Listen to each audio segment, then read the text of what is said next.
You love them. Now they're gone. Your heart aches, and still the world continues. Marcus Aurelius lost children, friends, teachers, and through that pain, he learned a strange strength to grieve without drowning, to love without clinging, to lose and remain whole.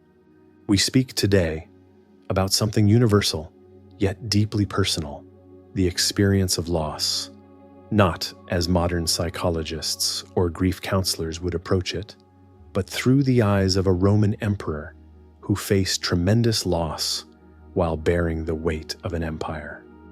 Marcus Aurelius, soldier, philosopher, emperor, was no stranger to grief. Though born to privilege and eventually ruling the known world, his meditations reveal a man who faced the same human struggles we all do. His wife Faustina, several of his children, his dear teachers and friends, all preceded him in death. In the quiet hours between duties of state, Marcus wrote private reflections that would become the Meditations, not as public philosophy, but as reminders to himself on how to live virtuously through pain. His words offer us a profound approach to loss that neither denies our suffering nor allows it to consume us. As he writes, "Loss is nothing else but change, and change is nature's delight." These aren't the words of a man who didn't feel deeply. They're the reflections of someone who sought to understand suffering rather than merely endure it. Today, we explore how the Stoic approach to grief might offer us a middle path between being overwhelmed by loss and denying our humanity by suppressing emotion. Fundamental to understanding the Stoic approach to grief is their view of impermanence. Marcus repeatedly reminds himself of the temporary nature of all things. Think of the whole universe of matter and how small your share. Think about the expanse of time and how brief, almost momentary, the part marked for you. Think about fate and how infinitesimal your role. This isn't pessimism, it's preparation. Marcus saw clearly that attachment to what must inevitably change brings suffering. He writes, "Everything is only for a day, both that which remembers and that which is remembered." He reminds himself how many, after being celebrated by fame, have been given up to oblivion, and how many who have celebrated the fame of others have long been dead. The emperor observed, "Lucilla saw Verus die, and then Lucilla died. Secunda saw Maximus die, and then Secunda died. Antoninus saw Faustina die, and then Antoninus died.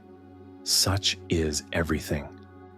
To many modern ears, this may sound cold or detached, but Marcus wasn't advocating emotional numbness. Rather, he was acknowledging reality. Whatever happens at all happens as it should. You will find this true if you watch narrowly. This perspective asks us to see death not as an interruption of the natural order, but as an essential part of it. Death, Marcus writes, is a cessation of the impressions through the senses, and of the pulling of the strings which move the appetites, and of the discursive movements of the thoughts, and of the service to the flesh. For Marcus, we are a little soul carrying a corpse, and a wise perspective requires us to recognize our mortality, not with fear, but with acceptance. He compares human lives to leaves. Some the wind scatters on the ground. This isn't meant to depress us, but to awaken us to the preciousness of our brief existence and to prepare us for its natural end. But how can we love deeply if we know we must lose everything? This is perhaps the most beautiful aspect of Stoic philosophy. It teaches us to love without the illusion of ownership. Marcus doesn't advise us to avoid love to avoid pain. Instead, he suggests a shift in perspective. He writes, "Do not act as if you were going to live 10,000 years. Death hangs over you. While you live, while it is in your power, be good." In other words, love fully, but with awareness. When he lost his beloved teacher Antoninus, Marcus didn't deny his grief. He honored him by remembering his virtues, his constancy, his evenness in all things, his piety, the serenity of his countenance, his sweetness. Marcus recalls how he never showed amazement and surprise and was never in a hurry and never put off doing a thing. This is love expressed not through clinging, but through admiration and emulation. Marcus honors those he's lost by carrying forward their best qualities. The emperor suggests that we view what we love as gifts temporarily entrusted to us, not possessions. When his own death approached, he viewed it with equanimity. "Thou hast embarked. Thou hast made the voyage. Thou art come to shore. Get out." This perspective doesn't diminish love. It purifies it. When we love without the illusion of permanent possession, we can appreciate the present moment more fully. We don't love less. We love more honestly. As he writes, "The time of a man's life is as a point, the substance of it ever flowing, the sense obscure, and the whole composition of the body tending to corruption." Recognizing this impermanence allows us to love more urgently, more presently. The Stoic approach to grief is often misunderstood. Stoicism doesn't forbid tears. It forbids being overwhelmed by them. It doesn't command emotional repression. It invites emotional resilience. When faced with loss, Marcus advises neither dramatic displays nor complete suppression. Instead, he offers a middle path, feeling fully while maintaining our core integrity. He writes, "If thou art pained by any external thing, it is not this thing that disturbs thee, but thy own judgment about it. And it is in thy power to wipe out this judgment now." This doesn't mean denying feelings, but rather preventing them from overwhelming our rational faculty. The pain is real, but suffering comes from our interpretation of that pain. Marcus suggests that when grief comes, we should examine it. Consider what the feeling is and what kind of thing it is. And while you lay it bare, by dividing it into its parts, take occasion to learn what sort of understanding endures it. By examining our grief rather than being subsumed by it, we maintain our sense of self. For the Stoic, mourning doesn't mean asking, "Why me?" but rather, "What can this natural experience teach me?" Marcus suggests, "To the gods I am indebted for having good grandfathers, good parents, a good sister, good teachers, good associates, good kinsmen and friends, nearly everything good." When we lose someone, we can focus on gratitude for having known them, rather than resentment for having lost them. In Marcus's eyes, we ought to consider not only that our life is daily wasting away and a smaller part of it is left, but another thing also must be taken into account, that if a man should live longer, it is quite uncertain whether the understanding will still continue. The Stoic way teaches us to mourn with dignity, not through denial, but through acceptance of nature's process. A central insight of Marcus Aurelius's philosophy is the interconnection of all things.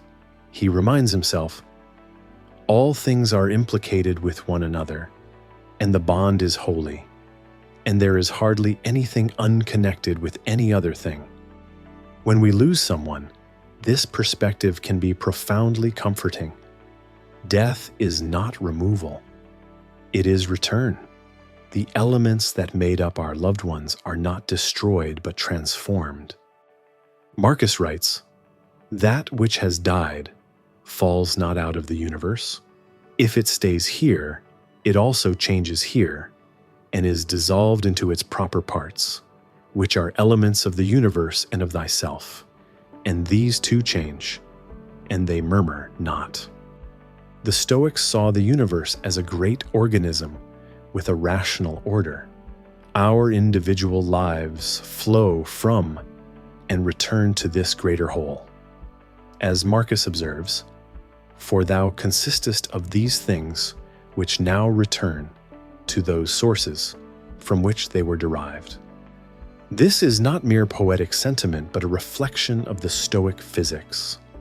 Marcus writes, "That which has grown from the earth to the earth returns, but that which has sprung from heavenly seed back to the heavenly realms returns." While not necessarily speaking of an afterlife in the modern religious sense, Marcus acknowledges that what is divine in us returns to the divine. In moments of grief, this perspective invites us to see death not as an ending, but as a transformation. The person we loved continues to exist in the elements of the universe, and in the impact they had on the world. They return to the whole from which they emerged. Marcus reminds himself, "Everything harmonizes with me, which is harmonious to thee, O universe. Nothing for me is too early or too late, which is in due time for thee." By viewing ourselves and our loved ones as part of this greater whole, death becomes less of a separation and more of a reunion with the natural order. For Marcus Aurelius, the wise response to loss involves a paradox. We honor what we've lost by letting it go. Holding on is not strength. It is resistance to the natural flow of existence. He writes, "Let it make no difference to thee whether thou art cold or warm, if thou art doing thy duty, and whether thou art drowsy or satisfied with sleep, and whether ill spoken of or praised, and whether dying or doing something else." This isn't indifference to life, but acceptance of its inevitable changes. Letting go doesn't mean forgetting or ceasing to love. It means honoring what was while accepting what is. The emperor advises himself, "Take away thy opinion." And then there is taken away the complaint, "I have been harmed." Take away the complaint, "I have been harmed," and the harm is taken away. When we cling to what we've lost, our suffering multiplies. When we accept the loss as part of nature's process, we can begin to find peace. Marcus observes, "For the present is the only thing of which a man can be deprived. If it is true that this is the only thing which he has, and that a man cannot lose a thing if he has it not." He offers a profound perspective on loss. Pass through this little space of time, conformably to nature, and end thy journey in content. Our time with those we love is brief by cosmic standards, but this brevity doesn't diminish its value. Rather, it makes it precious. Marcus writes, "Though thou shouldst be going to live 3,000 years, and as many times 10,000 years, still remember that no man loses any other life than this which he now lives, nor lives any other than this which he now loses." The Stoic approach asks us to find dignity in letting go, not because we don't care, but because we understand the natural order. As Marcus puts it, everything that happens is as normal and expected as the spring rose or the summer fruit. The same holds for disease, death, slander, intrigue, and all that gladdens or saddens the foolish. By accepting what we cannot change, we free ourselves to honor what we've lost without being destroyed by its absence. How might we apply these Stoic principles to our own experiences of loss? Marcus Aurelius offers several practices that can help us navigate grief with dignity and resilience. First, practice remembering mortality, what the Stoics called Memento Mori. Marcus advises, "Pass through this little space of time conformably to nature, and end thy journey in content." just as an olive falls off when it is ripe, blessing nature who produced it and thanking the tree on which it grew. By regularly contemplating the impermanence of life, we prepare ourselves for inevitable losses. This isn't morbid, it's realistic and ultimately liberating. Second, create a private ritual for letting go. While Marcus doesn't explicitly mention rituals, his practice of writing reflections served this purpose. You might write a letter to someone you've lost, expressing gratitude for their influence on your life, then ceremonially burn it. Or simply take a walk in nature, contemplating how all things return to the elements from which they came. Third, adopt a mantra that reflects Stoic wisdom. You might repeat to yourself, "They were never mine, but I was blessed to meet them." Or in Marcus's words, "Consider that before long thou wilt be nobody and nowhere, nor will any of the things exist which thou now seest." Fourth, write what we might call a Stoic eulogy, not focused on loss, but on gratitude and reflection. Marcus exemplifies this in how he honors his teachers and predecessors in Book 1 of the Meditations. He doesn't lament their absence, but celebrates the virtues they demonstrated and the lessons they imparted. Finally, meditate on nature's process. As Marcus writes, "All things are changing, and thou thyself art in continuous mutation, and in a manner in continuous destruction, and the whole universe too. When grief arises, don't resist it. Observe it as a natural process, just as you would observe a storm or the changing of seasons." These practices don't eliminate grief, but they transform how we experience it. Instead of being overwhelmed, we can move through loss with awareness and dignity. The Stoic approach reminds us that grief isn't something to get over. It's something to move through with wisdom. As Marcus puts it, "Be like the promontory against which the waves continually break, but it stands firm and tames the fury of the water around it." The essence of the Stoic approach to grief lies in this delicate balance, to honor what we've lost without clinging to it.